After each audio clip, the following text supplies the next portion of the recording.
Bakit nga ba umatras ang mag-asawang Curly at Sara Diskaya sa pakikipagtulungan sa Independent Commission for Infrastructure?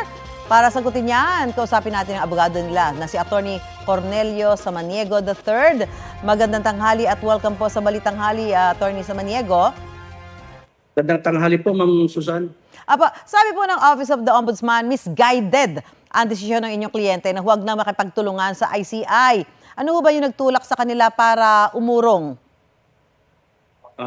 Unang-una po, nire-respeto natin yung komento ng ombudsman, kung yan po yung paniniwala nila.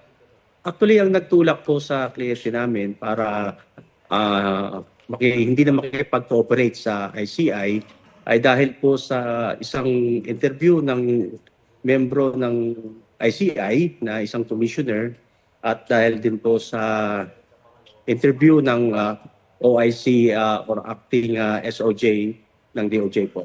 Ano po ba yung naging takbo ng mga interview na naging dahilan ng desisyon ng mag-asawa na huwag na makipagtulungan? Ang spouses Diskaya po ay willing na makipagtulungan. Subalit sa napanood at narinig ni Ma'am Sara Diskaya about sa isang commissioner na sila daw ay hindi sila ang pinaka-least guilty na witness ay hindi po katanggap-tanggap po sa kliyente namin yon. Ganun din po yung press con ng ating puting OIC ng Secretary of Justice, no, na with or without daw yung testimonya ng spouses Diskaya ay makakapag-file sila ng kaso laban sa mga opisyal na kasangkot sa anumalyang flood control projects po. Opo, Attorney, ano naman ho yung masasabi niyo sa pahayag ni Ombudsman Remulla na may mga pinoprotektahan daw ang inyong mga kliyente? Nire-respeto po natin yan kung yun po yung pananaw ng ating butihing Ombudsman Boyong Remulla. Sa tingin po namin, opinion niya yun. Nire-respeto po namin. Apo. At Attorney, sabi din ho ng DOJ at Ombudsman, selective at walang tell-all affidavit ang mga kliyente nyo.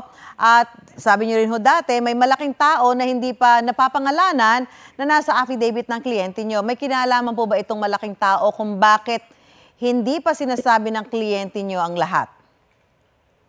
Actually, ma'am, doon sa sinasabi naming malaking kliyente, ay malaking taong kasabwat. Actually, nabanggit na po rin yan ng aming kliyente before the Senate Blue Ribbon Committee.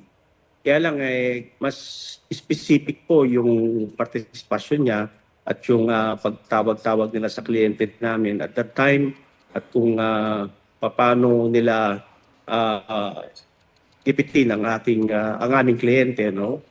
At humihingi sila ng pera sa kanya. At the onset, ayaw niya talaga ng mga ganyan, ma'am. Dahil mapabala ang mga proyekto, napipilitan po si Mr. Diskaya na magbigay. No? So, kaugnay po dyan, supposed to be submit na namin yan sa ICI, yung sinasabi namin affidavit, kasi hiningi rin po ng ICI. Ang naging problema lang po ay mayroon po isang commissioner, ang membro ng isang ICI, na nagpa-interview po pending the investigation of this flood control anomalies. Para sa client, hindi po katanggap-tanggap sa kanila, bali nagdududa po sila kung ano ba to, independent commission ba to for infrastructure, para malaman natin ang katotohanan or ginagawa lang kaming witness at bandang huli sasampahan din pala ng kaso. Ano ba ho tingin ng mga kliyente nyo doon sa tinatakbo ng investigasyon ngayon? Nung una po maganda ang nangyari lang po hindi na gustuhan ng mga kliyente namin yung pagpapa-interview ng isang member po ng ICI. Sa lahat po ng pagdinig, Ma'am Susan, sa Senate, sa Congress, sa DOJ, sa ICI, dumadalo ho kami parati. Actually nga ho, humingi kami ng assistance sa ICI para tulungan kami sa Senate Blue Ribbon Committee sa hula, no? Para bigyan kami ng 7-day furlough tungkol kay patungkol kay Mr. Diskaya para i-collect niya lahat yung mga dokumento na hinihingi ng ICI. Sa kasawiang palad po, wala pong ganyang assistance na naibigay sa amin ng ICI. Yung last hearing po namin, hindi itong nakaraan na, humihingi po kami, nasa recorded po yan ng ICI proceedings. Pero hinihintay po namin para makapag-comply kami sa gusto ng ICI. Pero hindi po namin magawa, gawa nung nakatali po ang mga kamay namin, gawa nung yung isang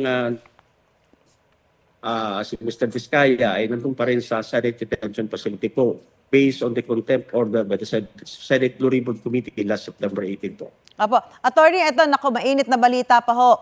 Ibinasura po ng Pasay RTC ang petition for habeas corpus ng kliyente niyo si Curly Diskaya. Mananatili pa rin siya sa Senate custody. Ano po ang reaksyon niyo dyan?